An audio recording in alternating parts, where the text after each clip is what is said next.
Good morning, everyone, and welcome to our virtual Meet the Expert session.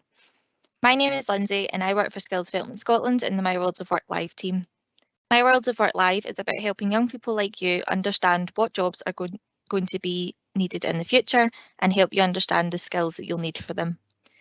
Today, we're going to cover a quick overview of the high-value manufacturing sector. I'll introduce you to our experts today who work for Diodes, and finally, we'll allow you to ask questions to our experts. So please start submitting these via the Q&A box on screen or ask your teacher to do this. I'd encourage you to get involved as much as possible, so ask us as many questions as you'd like and we'll try and answer them as we go. I'd also just like to let you know that today's session has been recorded so that young people who couldn't make it today can still access the resources. This will be available to watch on the My World of Work YouTube channel. This means you can go back and rewatch everything that we've talked about today, and don't worry, everything you ask can be anonymous and you can select that option on the Q&A box. So before I introduce you to today's experts, let's have a look at the labour market information for this sector. So there are currently 30,000 people working in manufacturing roles in Scotland. In the next few years, it's estimated that there will be an additional 7,500 new jobs within the sector. There's currently almost 37,000 modern apprentices in manufacturing related roles, so that's a lot of different career options. And there's lots of different roles you can do within manufacturing depending on your interests. For example, you could work as an engineer in production, 3D printing, HR, design, or even as a toolmaker. There are lots of opportunities for development and progression in this sector. So I'm now going to introduce you to our experts who both work for Diodes. I'll let Shona go over her slide first and introduce herself. Shona's also going to show us a little video tour of the typical workplace of Diodes, so this will help you come up with some interesting questions to ask our experts, so pay attention to all the different things you'll see in it. So good morning, Shona. Good morning, everybody. I hope you're all good. So thanks for this opportunity. My name is Shona Darroch, as Lindsay said. I work as an HR business partner for Diodes. I've been with them for 2 years now, but I've worked in HR for 4 years, mainly being in manufacturing. I cover all aspects of HR, but what I really love is stuff like this. It's about STEM, it's about getting early careers, getting young people into their chosen careers and getting them on their way to what they're going to do for the rest of their life. What I love about working at Diodes, so I don't understand a lot of the technical stuff, I'll be perfectly honest, but what I do see is how cool all the robots are. When you see the video, you'll see it yourself. It's just all the technology is so up to date, it's so cutting edge, and it's really exciting to be able to get young people into working with this kind of stuff. This has always been an up and coming sector. Over the years, I don't know if you see in the news, there's not enough semiconductors for this, there's not enough semiconductors for that. So, you know, it's a really good career to get into with lots of longevity and good career prospects as well. And as I said, it's cutting edge products for, you know, for stuff that we make that you guys use every day that you probably don't even know what's inside it. I know I didn't until it got explained to me. So I think the next slide is the video next? Oh no, it's not. So I'm going to tell you a wee bit more about Diodes. Sorry about that. So what we do is we manufacture semiconductors that serve all these industries that you can see on the slide. So our products are in phones, they're in smartwatches, tablets, ring doorbells, all these kind of things that have got electronics in them. Diodes acquired our Greenock site in 2019. Before that, Texas Instruments had it, and before that, it was National Semiconductor. So it's had a footprint in Greenock for a long, long time, way back into the 70s. We employ almost 8,000 people worldwide, with sites in Asia, Germany, America, as well as our sister plant that's in Oldham. So I think now comes the video. So yeah, please watch this and ask as many questions you like. It is pretty cool.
So that was our video. It shows you our site, it shows you some of the tools that we work on, it shows you some of the products that we make. So I'm looking forward to hearing your questions. Great, thanks, Shona. That was really interesting information about diodes, and I'm sure everyone will have lots of questions, as you say. So I'm now going to introduce you all to Kirsty, who is a process engineer within Diodes. So I'll let Kirsty introduce herself. Thanks, Lindsay. Hi, everybody. I'm Kirsty Gibson, and I work here at Diodes as a process engineer. I apologise, you won't be able to see my face because I've had some technical issues this morning and my camera's not working. Anyway, I started here as a trainee when I was 17, and I went to college. We had process trainees, which were trainees who come to the group that I work in, equipment trainees who go to the group who maintain all their equipment, and facilities trainees. Facilities are the group who look after the building and all the services. So we spent a year at college where we studied electrical and electronic engineering. So we spent our time building circuits on boards and testing them, making printed circuit boards. We did electrical installation, which included making ring mains and lighting circuits and testing them, which was really good fun. And we did welding and fabrication, which is basically learning how to join metal, how to bend and join metal to form other shapes. And we did machine shop, which was really good. That was, you get to work the big lathes, make stuff out of metal. It's great fun. So we did that full time for a year, and then we spent 3 years working on site on shifts, but also going to college on day release to complete our qualification. So I continued and I worked as a process technician, which is basically a process engineer but on shifts. And then I was sponsored through the company to do my degree, and I got a day shift job as an engineer. So as a process engineer or a technician, really your job is to keep the process running and deal with any problems that might come up within the process. So what are the coolest things about working here?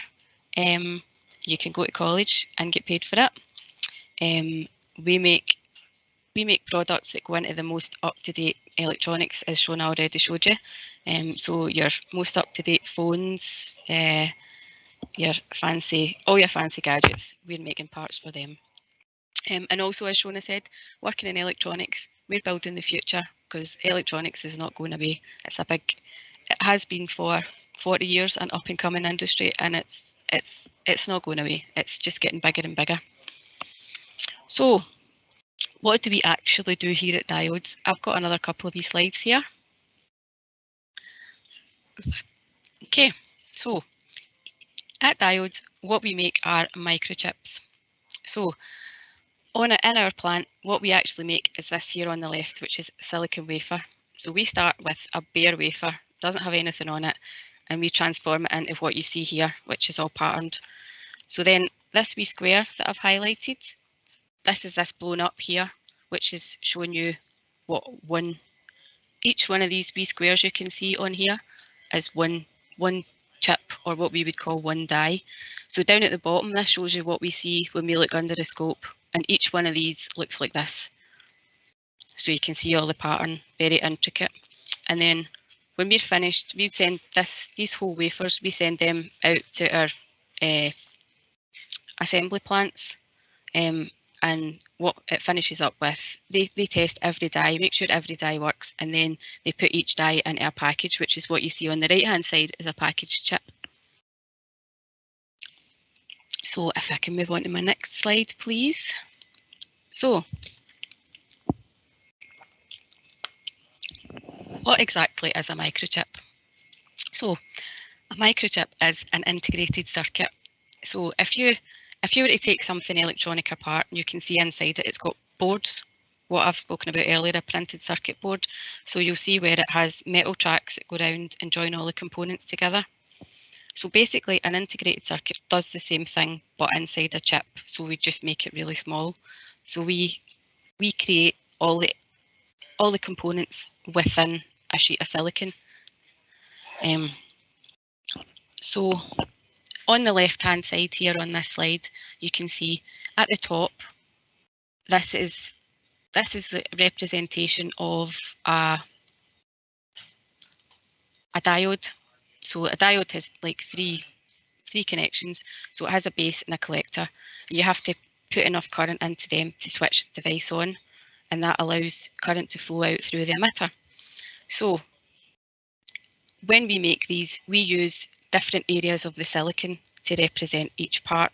So we form a base and a collector region and an emitter within the silicon. This is how it works. So how do we do that? So we start with a plain, as I was saying, we have a plain wafer.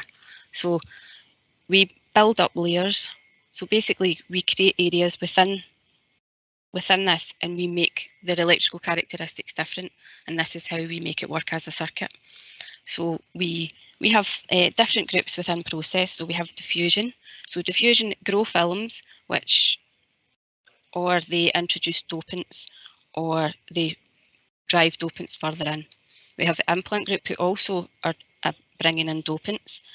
We have deposition who deposit films, and we have etch who remove films. So really what we do is we have a bare silicon wafer, and then we either grow or deposit a film, and then we put a pattern on it. And then using that pattern, we remove areas of the film, and then into those areas we put dopants, or we put a different sort of film, and this is how we build up a circuit. And we keep doing this over and over again until we have a full circuit. So some processes only have 4 layers, but some more complicated processes have as many as 27 layers.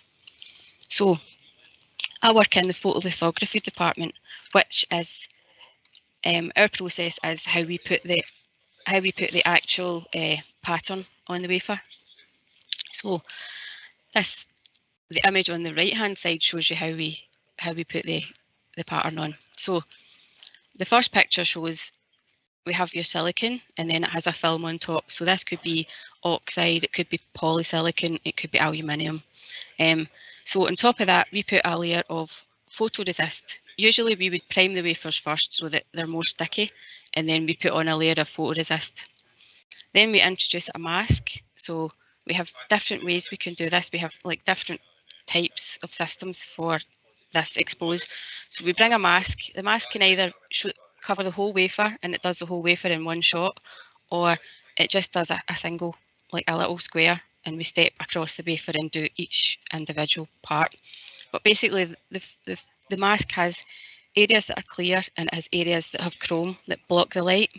So where the light comes through, it exposes the resist underneath, and it makes chemical bonds, or it breaks chemical bonds. In terms of positive resist, it breaks the bonds. So the light coming through means that resist will be able to be removed. So when it comes to the next step, which is develop, when we rinse the wafers with a solution that allows the exposed resist to be removed, which leaves your nice resist pattern. So the next step is we take the resist off, and you can see you have your nice pattern. Or sorry, we don't. We etch it first. We etch it, and then you take your resist off, and you can see where at the end we have a nice pattern made into the film that's on top. So because the process is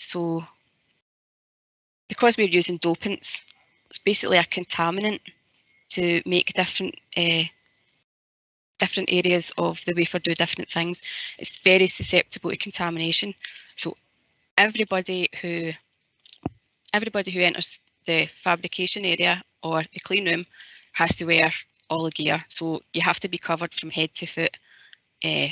None of your skin can be exposed. We wear gloves, we wear masks, we wear safety glasses, mostly to protect the product. So really my job as a process engineer is to make sure that this process does what it's supposed to do. So we make sure that our processes are running in control, and we do that using a thing called statistical process control. So really we we baseline the process, and then we just make sure that it stays within limits. We diagnose any problems that happen with the process or the equipment. Although we don't fix the equipment, we would say this isn't working correctly, and we hand it over to maintenance and they fix it. Basically, our real role is to continually improve the process and to get it to a point where we no longer need engineering, any engineering input to keep it running. That's really all I've got to say. So I'll be interested in any questions you have. That's great. Thank you so much, Kirsty. So I'll kick off with a few questions here that we've got questions coming in from our audience, so that's great. So you mentioned a wee bit about PPE there. So Kirsty, why is it so important to wear PPE? You kind of touched on it there, but someone's asking. So we wear clean gear, which is to protect the product. If people come in the clean room and they're wearing makeup, like makeup is full of heavy metals, sodium and stuff, which is really, really bad for the product. So like no makeup allowed, and you have to make sure you wear your gear all the time. But we also have PPE because some of the processes, mainly the etch processes, use really dangerous chemicals, because that's what's required to etch out the materials that we're using. So it's very important that people are safe when they're doing those processes. Yeah. Cool. Thanks, Kirsty. So I'll jump over to Shona. I'll give you the next question. So there's someone asking about apprenticeship options within Diodes and how they could get started in this kind of pathway. Yeah, so for us, there's many routes into working at Diodes, whether that's in engineering or whether it's in the support function. So we do have an apprenticeship intake every year, and that's normally advertised through DYW, Apprenticeship.scot, etc. Our entry requirements for our apprenticeship programme are Nat 5s, grade A or B, or highers in maths and English. Also a science or a technical subject, preferably physics or chemistry. Or we have, what we see now is a lot of people applying for our apprenticeship programme who've already been at college, who maybe have an NC, an HNC or an HND. So that's the apprenticeship side. We also take on graduates every year, and we take on summer interns as well. So there's lots of different routes into the careers at Diodes, and lots of training that's given, lots and lots of training. Thanks. Thanks, Shona. So I'll give the next question over to Kirsty. So they've got someone asking, do you have to be super skilled, or is there training for this job, which I think Shona touched on there? So anybody who starts, you would get trained. Unless we were hiring someone who was like an experienced person in a specific field, you would get trained. You wouldn't walk in the door and we would say, right, can you just go and fix that process? No, there are a lot of skills that are involved that you can only learn by doing it, and having someone who's there mentoring you and teaching you how to do that. So yeah, there would be lots of training. We've got a few graduates in just now who are going through that, and they're coming on really well, doing really well in here. Great, thank you. I'll pass over to Shona for the next question. So Shona, what kind of skills do you think is most useful in Diodes? So obviously in different roles there'll be different skills, but what do you think are the most important ones for our audience watching today? So I think for us, when we bring in people, whether it be apprentices, grads, whatever, we look for somebody with a positive attitude to work. We look for people who have got that willingness to learn and develop, because you're continually learning and develop throughout your whole career, regardless of what field you're in. We look for people who have got that attention to detail. So as you can see, what Kirsty showed you is quite intricate and quite, well, to me it looks kind of scary, I'm not going to lie, but you know, you've got to be able to look, you've got to be able to have that attention to detail and spot these things. all of our teams work cross-functionally, so being able to communicate well with others and work across different teams is also really important. And we also need people to be compliant with process and instructions. Again, as Kirsty mentioned, we have chemicals, we have dangerous things within our site, so you have to follow process to keep yourself safe. So those are the kind of main skills that we look for. You're right, Lindsay, it's different depending on what route you're taking in, but as a kind of general skill set, that's what we would look for. Thanks, Shona.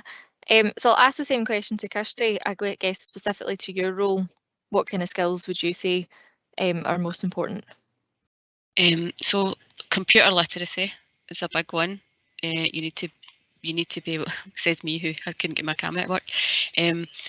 But process control. So we do a lot of like data-based stuff. So a lot of analysing data. So a lot of Excel, SAS jump. Also problem solving.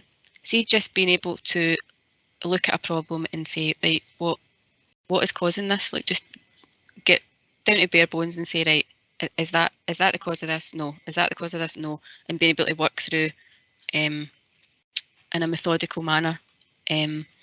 Also, communication, being able to speak to people, because being a process engineer, you have to deal with MTs, they're manufacturing technicians, because they run your process. So they give you all the information that you need about the process, and also you have to be able to show them new things, train them, discuss any issues with them. You have to deal with maintenance. You have to be able to tell them what it is that you want from them, or tell them what is the issue with this piece of equipment that you're handing over to them to fix. You have to be able to talk to managers, because you still have to answer to them on a daily basis. And I have to talk to external vendors. That's important, like across the board. Really, if you're a process engineer, your skill set is very varied, because we mostly just deal with everything that comes along that nobody else wants to deal with. We just pick it up and run with it. But I think they're the most important ones. Great, thanks, Kirsty. And having those kind of transferable skills and everything is really important as well. So I'll stick with Kirsty for this question. So someone is saying, it sounds quite complicated, and do I need to be a science whiz to do this kind of job?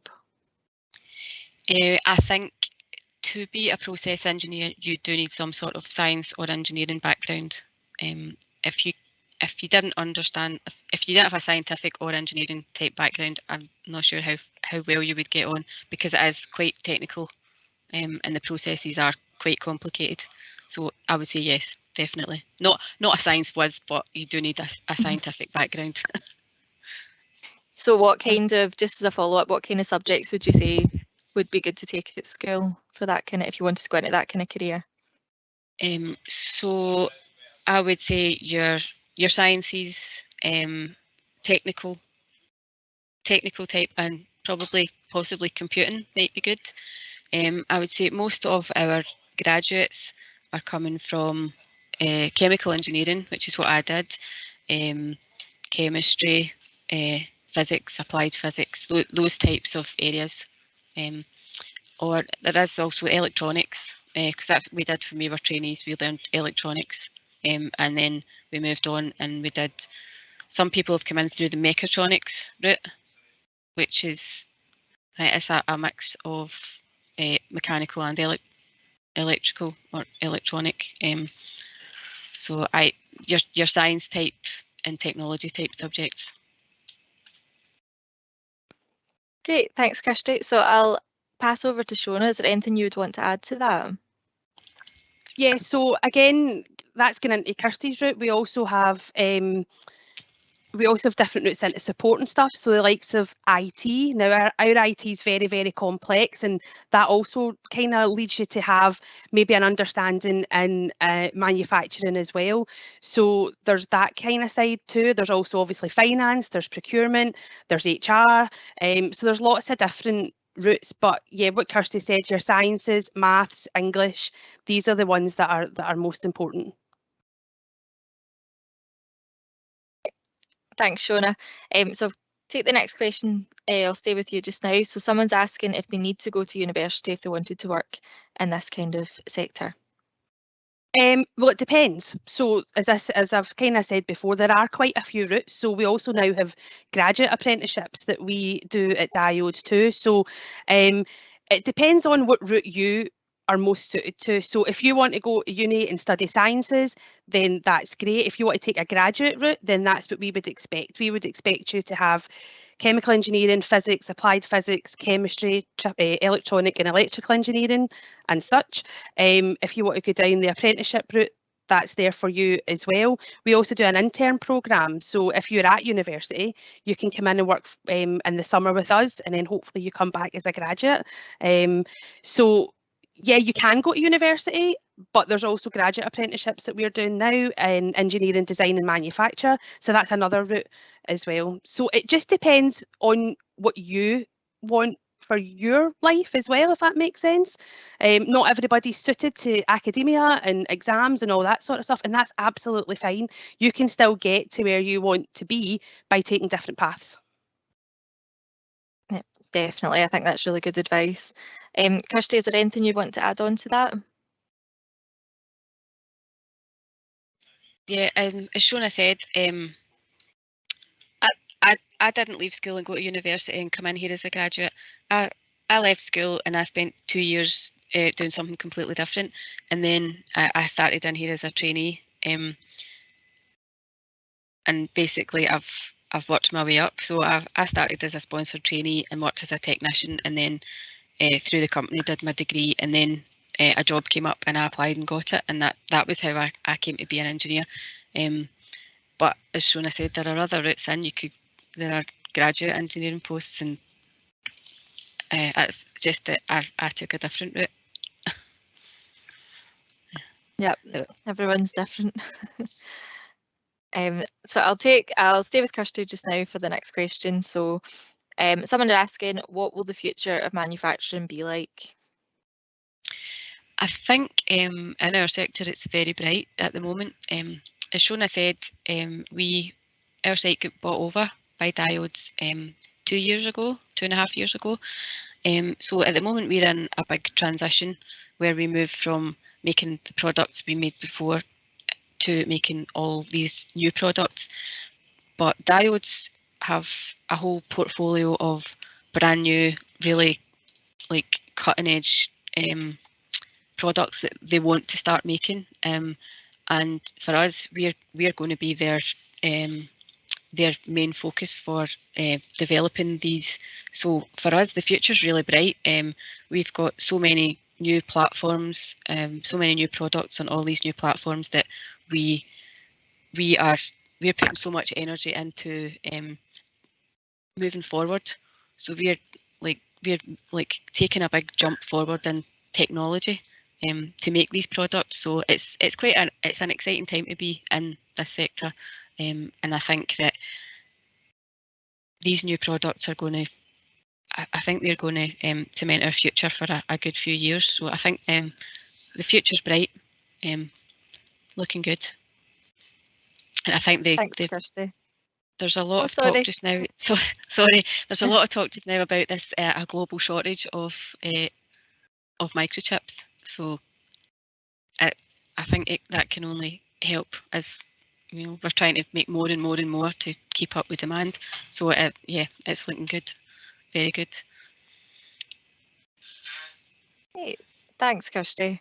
Sorry for interrupting you there. Shona, is there anything you want to add to that? Yeah, so just adding to what Kirsty said, when Diodes bought us over, they've invested hundreds of millions of pounds in us. So, and I don't think the site's ever had that level of investment before. Kirsty, you can correct me if I'm wrong. But what that also means is that we've got we need to fill the talent pipeline to support all this demand going forward. So currently, this year we've got 17 apprentices, we've got 8 graduates, we've got a graduate apprentice, and that's going to grow this year as well. So it's really exciting that we've got all this work and all this investment, and it's really also what excites me the most is the fact that we get to bring in all this new talent and get these young people started on their careers. Thank you. That's great, Shona. Thank you. I'll stay with you for the next question. So someone is asking, would volunteering help me get a job like this? And I guess what kind of volunteering could they be doing? I don't know that volunteering would, if I'm being honest. It's probably more maybe work experience or internships. So this year we're hopefully supporting some foundation apprenticeship students to come in and do their work placements with us. So I'm not really sure that volunteering would in this instance. I think it would be, you know, maybe coming in for some work experience, or if you're at that uni stage, then maybe coming for an internship. I think that would help more, if I'm being honest. That's great, thank you. That's good to know. So I'll go over to Kirsty for the next question. Someone's asking, is this a kind of job you always wanted to work in? But I think you've touched on it a wee bit. You've had a wee change, but Well, no. As a child, I always wanted to be an architect, and when I left school, I spent 2 years working as an architectural technician, and then my job was only for 2 years. It was at that time you did like a youth training scheme, and at the end of that, my mum worked here as an engineer, and my mum kept saying to me, "You need to apply, you need to apply," and eventually I did, and the option of going to college and getting paid for it won for me, and that's why I came here. But I've stayed. I did go away for a while and come back, but all in, I've been here for about 19 years, so it's a good job. But no, it wasn't what I originally wanted to do. yeah. Thanks, Kirsty. So I'll ask the same question to Shona. Is this a job that you always wanted to do? Well, you know, it's funny, we talk about who influences us as we're younger, and when I was in 5th year, one of my teachers said to me, "Shona, you'd be really good at personnel." And I was like, right, okay. So I kind of ran with that, and I took what she told me. And when I went to university, HR was called personnel back in the day. When I went to university, I did HR. So and I must admit, as I've done, because I cover all aspects of HR, I've really found my passion for early careers in my last post, and that's why I took this job at Diodes, because it was really about, you know, getting that talent pipeline filled, getting kids interested in STEM, and getting them onto our site to show that, you know, there's a career there for them. So, no, when I was younger, I wanted to be a mechanic. But when I was like, nobody said to me when I was younger, "Oh, you can do all the stuff that boys do." So that was something that was never, you know, it was never said to me, "Oh, you can do this." So that's why I kind of went HR, but I've not regretted it. I do like my job. That's good. Thanks, Shona. I'll take the next question for Kirsty. So you've said that there's a microchip shortage. Why is it that this is happening? So there was, I don't actually know where it was in the world, but there was a big fire in a plant, and I think they were making a lot of automotive parts. So now they're out of commission and they're not making parts. So this is why there's been, I think they make a lot of unique parts, or they're the only supplier for these parts. So this is why there are so many issues with new cars at the moment, because they can't get electronics. But I also think there's been an issue with COVID. It's had a big knock-on effect because a lot of places shut down when COVID came in. Places shut down for months on end, and then it's been slow to start up again. So there was a big gap in supply. So it's just had a knock-on effect in trying to just bridge the gap that was created. So I think at the moment we just can't make enough. We can't fulfil the demand that there is. Thanks, Kirsty. So I've got running out of time, so I've got a couple more questions. So one for Kirsty. How long does it take to make a semiconductor? We've got someone asking. So we typically run about 2 to 3 days per mask layer. So it depends on how many layers there are. So a typical flow can have seven mask layers. So if you calculate that at three days per mask layer, you're talking 21 days. So about 3 weeks from when we put that bare wafer in at the start of the line to we get it out at electrical test at the end. But that can vary depending, as I said, we've got new products that we are bringing in that have 27 mask layers and they're much more complicated. So that's going to take a lot longer, but we have some that only have 4 layers, so they can be out in a week if you're lucky, if it runs really fast. So yeah, anywhere between probably a week and 8 weeks to make a semiconductor. Cool, thanks Kirsty, that's really good to know. And final question I'll give to Shona. So what is the best part about working for Diodes?